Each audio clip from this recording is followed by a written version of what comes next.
Yes, you get a free bear mount in the Siege of Paris DLC very early on. We also got new cloaks, cosmetics, and way more. So I want to do a rundown of all the new items, including the tattoo sets that you can earn in the DLC. A like on the video would of course really help me out. And let's go. You can of course enter my giveaway for 2,300 Helix credits via the link in the pinned comment. The giveaways are only for subscribers of the channel, and I will be announcing the winner next week. As we already speculated before launch, based on leaks, we indeed get a free bear mount really early on in the DLC, so similar to the Lynx mount in the Rev of the Druids. Complete the first main mission in the expansion called Warlord of Mulan, and then you'll see a pop-up and can already go to the nearby stable to select the mount. I think it looks awesome, better than the Lynx mount, that's for sure, and it's just fun to use when you explore the new map. Totally try the roar as well if you haven't already by standing still and pressing the square or X button on Xbox.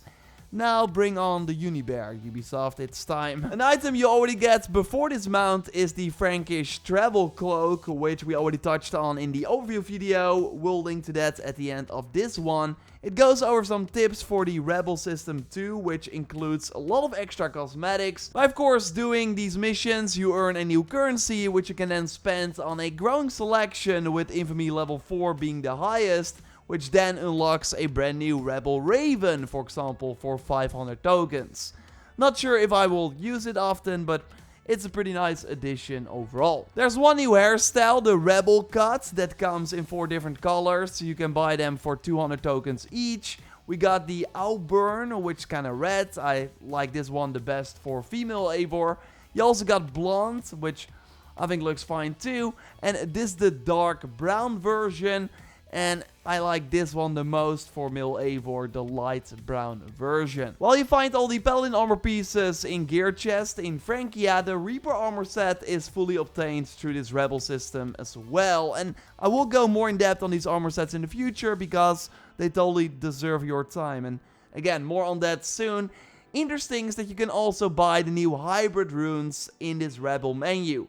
But the problem is that you can only get them once, which kind of eliminates the whole purpose of these runes. So I hope they refill the shop later, like they are doing with the merchants, and maybe add the regular runes to this Rebel system as well, to make them more interesting after reaching the max rank. At Infamy level 4, you unlock new major runes based on gear pieces and weapons from the Siege of Paris DLC. The weapon runes aren't worth your tokens, but the 2 armor runes are totally worth buying in my opinion.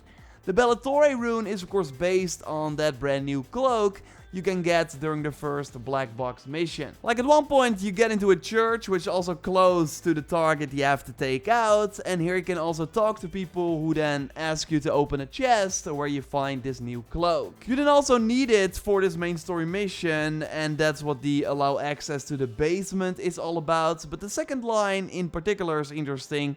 Killing a target causes fear to witnesses up to 10 meters away. So this basically stuns enemies for 3.5 seconds or causes them to run away. And it depends on the enemy type, and you can call it kind of like their enemy rank as well. Because here I kill this regular enemy and then the flail guy doesn't budge, like he doesn't care.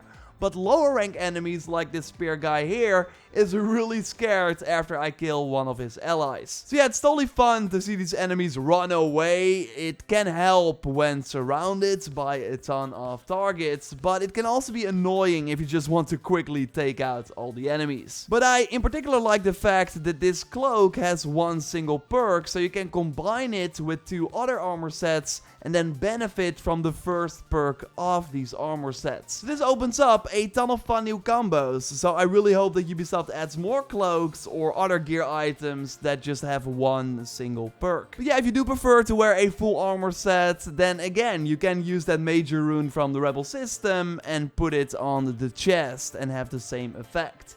Another thing you can get through the Rebel system is a new tattoo set, with all the schematics unlocked at Infamy level 4. They got this rebel wasp-like icon on the chest, the arms are covered, like up real good, and the face tattoo is fine. And by the way, Joyce already found the 5 other tattoo sets in the DLC, and there is a sort of new system in place, so she will tell you all about it. Yes, thanks Jordan, that's right. So the flying papers make their return to this expansion, and if you're not yet familiar with them, you have to run after them in parkour style to catch them. However, if you have the Blinding Rush ability unlocked, there is a clever trick to catch them easily. With this ability, you slow time, which causes the paper to fly slower too, which gives you enough time to walk up to them and catch the tattoo. Piece of cake. Now with the flying papers, here's where it gets interesting. When gathering flying papers in the main game, you would just get a random one and couldn't look up specific locations to find the ones you were still missing. In Francia, however, they are not random anymore, and this is all thanks to the location you can find the flying paper in. Scattered around Francia, there are towns or cities, like Paris for example, with a merchant. And combined with this merchant, there's always a flying paper close by. When you catch the paper in a specific town, the merchant in that town will sell the ones that complete the set. I absolutely love that they've improved this system this way and was pleasantly surprised when figuring it out. Let's start with the Mendicant tattoo set, Jordan's favorite, which you can gather on the south side of Paris. The flying paper is over here on the map, which will give you the back tattoo, and the merchant is close by. The tattoo schematics cost 140 silver each. The set looks very religious with the cross on the front and the drawings on the arms. I really like that they added some color to them. Jordan likes the head tattoo the most, and I gotta be honest, it's definitely one of the most unique ones in the game. Moving on to the Fleur De Lis Set, which you'll find in the town of Amiens in Amiens. The flying paper schematic for the back tattoo you'll find over here on the map, and the merchant, the other 3 pieces, is close by. The Fleur de Lis is the French word for lily, which you'll find a lot in this set. It looks very stylish, mixed with another religious theme as seen on the back and the head tattoo. Not sure what to think about the head tattoo though. I'm usually for mask kind of tattoos, but this one, not sure if I'm gonna use this one. Next up is Dennis's favorite set, the Carolingian Set, which you'll find in the town of Evreux in Avressan. As you can see now, the flying paper and merchant pattern is becoming more clear and both locations are over here on the map. I have to agree with Dennis, this set is probably the most unique of them all, with the stunning cross on the front covered in different colors. The bleeding heart on the back is very interesting and the swords on both arms look mighty. Finishing it off with the golden head tattoo makes this a great grab for sure. The final 2 you can gather via flying papers and merchant purchases do have an extra assignment with them. While the merchant does sell 2 schematics, the third one is actually to be found via a treasure hoard map. Don't worry, we will show you the solutions in this video so you won't have to spend a lot of time finding them. The first one is the Ori Flum Set, which you'll find the flying paper over here on the map on the north side of Paris. The treasure hoard map for the final piece you'll find over here in the upper northern part of Paris in Saint-Denis. For the solution, we have to return to the north side of Paris over here on the map near the offering. This set is definitely on fire with some flames on the front, and I love that the fingers are also covered in tattoos. The piece that stands out to me the most is the back tattoo, which looks a lot like the Shoyo's sword in its full glory. The head tattoo is also really well done with the sort of headband above and the hands on the neck, in total very detailed. The second and final one, my favorite, is the Uroboro Set, which you'll find the flying paper and matching merchant over here in Malinois, the first region you enter when arriving in Francia. The treasure hoard map for the final piece you'll find in Bliot, which is further up north at the edge of Malinois. Now the solution is actually a bit misleading as the map tells you it's in Milan, but it's actually not in that region.